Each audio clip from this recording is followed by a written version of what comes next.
একটা কাজ আমরা পারি না, চাঁদাবাজি করতে পারি না। এখানে কোনো ব্যবসায়ী, কোন কন্ট্রাক্টর, ঠিকাদার বলতে পারবেন জামাতের মেয়র আপনাদের কাছ থেকে চাঁদাবাজি করেছে, টাকা নিয়েছে? আমি শুধু এতটুকু বলতে চাই যে ব্যবসা বাঁচলে দেশ বাঁচবে, অর্থনীতি বাঁচলে, ব্যবসায় বাঁচলে অর্থনীতির গতি সৃষ্টি হবে। আর অর্থনীতির চাকা যদি গতিশীল হয় তাহলে দেশের উন্নয়ন হবে, ঠিক কিনা? কিন্তু আমাদের দেশের অর্থনীতির চাকাকে থামিয়ে দেওয়া হয়েছে। বিগত আমলে ব্যাংকগুলো থেকে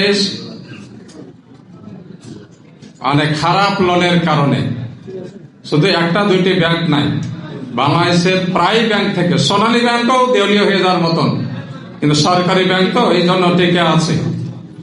সকল ব্যাংক থেকে টাকা অবৈধভাবে সরিয়ে নিয়ে বিদেশে বেগম পাড়া হয়েছে, দুবাইতে 239টি বাড়ি হয়েছে, কলকাতায় বাড়ি হয়েছে, মালয়েশিয়াতে হয়েছে, লন্ডনে হয়েছে। অর্থনীতিকে মানে জনগণের রক্তকে শোষণ করে যারা আরাম আয়েশের জন্য বিদেশে নিজেদের সন্তান সন্ততিদেরকে পাঠিয়ে দিয়ে বাড়িঘর তৈরি করে এই দেশকে যারা দেউলিয়া করেছে এবং এই প্রক্রিয়ায় যারা জড়িত আছে তারা দেশের মানুষের বন্ধু নয়, ঠিক কিনা বলেন? আমরা চাই জনগণ বান্ধব এবং ব্যবসায়ী বান্ধব নেতৃত্ব। আমরা ছোট্ট জায়গায় থাকি, ছোট জায়গায় প্রতিনিধিত্ব করেছি, আপনাদের সহযোগিতা নিয়ে 5 বছর মেয়রের দায়িত্ব পালন করেছি। আমি এতটুকু সৎ সাহস নিয়ে বলতে পারি এখানে কোনো ব্যবসায়ী, কোনো কন্ট্রাক্টর, ঠিকাদার বলতে পারবেন জামাতের মেয়র আপনাদের কাছ থেকে চাঁদাবাজি করেছে, টাকা নিয়েছে? আমি ওপেন বলছি, যারা ঠিকাদার আছেন তারাও, তাদের কাছে আমার যে কোটি কোটি টাকার বিলে স্বাক্ষর হয়েছে, 5টি টাকার জন্য আপনার ফাইলকে আটকে রাখা হয়েছে, কেউ বলতে পারবেন? আমাদের সৎ সাহস আছে। জামাত ইসলামী এমন নেতৃত্ব তৈরি করেছে যারা ব্যবসায়ী, জনগণের বন্ধু হিসাবে কাজ করতে চায়। জনপ্রতিনিধিরা যদি জনবান্ধব হয় ব্যবসায়ীরাও আরামে থাকবে, ঠিক কিনা বলেন? এই ব্যাংক থেকে টাকা লুট করেছে তো রাজনৈতিক প্রশ্রয়ে।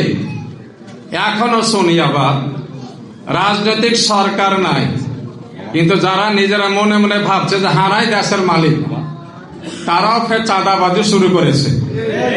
ঠিকাদারদের কাছ থেকে টাকা নেওয়া হয়েছে, খবর তো আমাদের কাছে আছে। এগুলো বন্ধ হোক, এটা কি চান আপনারা? তাহলে সেই ধরনের নেতৃত্ব তৈরি করতে হবে, নির্বাচিত করতে হবে। আগামী দিনে সেই সুযোগটা আসছে, আমি কথা আর বাড়াবো না। আমাদের প্রতিনিধিরা কেউ কেউ বলছেন যে জামাতের লোকেদের তো অর্থনীতিবিদ নাই, বাজেট করতে পারবে না। মানে অলরেডি তারা ধরে নিয়েছে জামাত সরকার গঠন করছে আগামীতে ইনশাআল্লাহ। আমাদের কতটি অর্থনীতিবিদ আছে, দাঁড় করাবো কি আমরা? বলেন। জামাত ইসলামীর এই চাঁপাইনবাবগঞ্জে দেখেন 3জন এমপি, 3জন এমপির ক্যান্ডিডেটের মধ্যে 2জনই পিএইচডি ধারী, ডক্টর কেরামত আলী, ডক্টর মিজানুর রহমান, 2জনই পিএইচডি ধারী, ঠিক কিনা বলেন? আর আমাদের নুরুল ইসলাম বুলবুল ভাই, উনি এই পিএইচডি ধারীদের নেতৃত্ব দেন ঢাকা মহানগরীতে, ঠিক কিনা বলেন? তাহলে বলে অর্থনীতিবিদ নাই, দেশ চালাতে পারবে না।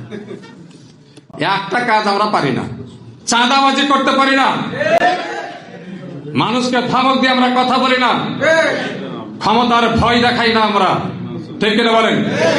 ওইগুলো আমরা পারবো না। কিন্তু দেশ কিভাবে সুন্দরভাবে চালাতে হয় ছোট্ট ছোট্ট নমুনা আমাদের আছে। আপনারা তার আমরা গল্প করতে চাই না।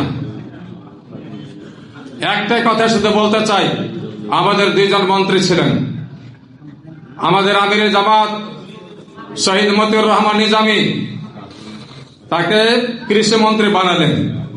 যখন কৃষিতে গতি সৃষ্টি হয়ে গেল, তখন ওখান থেকে সরিয়ে দিলে এমন একটা মন্ত্রণালয় যেটা জীবনে কোনোদিন দাঁড়াইতে পারে না, শিল্প মন্ত্রণালয়। মনে আছে আপনাদের? 2.5 বছর মন্ত্রী দায়িত্ব পালন করে নিজামী সাহেব চিনি শিল্প, যেটা সবসময় লসের খাতে থাকতো, সেটাকে তিনি লাভের মুখ দেখে দিয়েছিলেন। আলহামদুলিল্লাহ। তো এগুলো মানুষকে ভাওতা দেওয়া যে দেশ চালাতে পারবে না। আমার প্রধান যিনি দলের প্রধান, তিনি হচ্ছেন MBBS ডাক্তার নাকি? আর ওর দলের প্রধান কি পাস? না না, ওটা বলবো না, ওটা বলবো না আমরা, নাকি বলেন?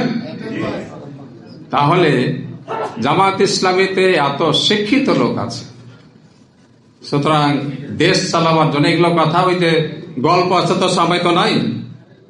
গরিবের বেটা লেখাপড়া শিখে মানুষ হয়েছে, বলে চাকরি পাবে না, চাকরি পেল বেতন পাবে না, বেতনও পাইল। তো ওইরকম হয়েছে ওদের ব্যাপারটা, বুঝছেন? আমাদের সব অভিজ্ঞতা, সব যোগ্যতা আল্লাহর মতো আছে। আমি আজকে আপনাদের কাছে সত্যি এটা আবেদন রাখবো যে আপনারা ব্যবসায়ী বান্ধব এবং জনবান্ধব নেতৃত্বকে আগামী দিনে নির্বাচিত করার ক্ষেত্রে আপনাদের সহযোগিতা আমরা চাই। রাজি আছেন কিনা বলেন?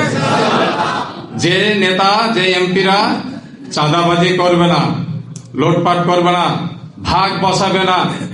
আমরা নিজেরাদের ঠিকাদারি করি না যে আমরা এই ঠিকাদারদের মানে এক একটা লটে আমি ভাগ বসাবো, নাকি বলেন?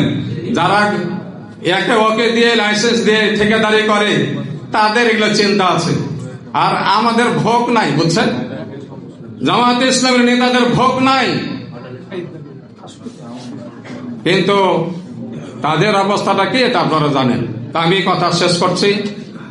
আগামী দিনে এই বাংলাদেশে আমরা চাই যে ইনসাফপূর্ণ সমাজ গঠন হোক। ছাত্রদের ত্যাগের স্লোগান যেটা ছিল, উই ওয়ান্ট জাস্টিস, সুবিচার চাই।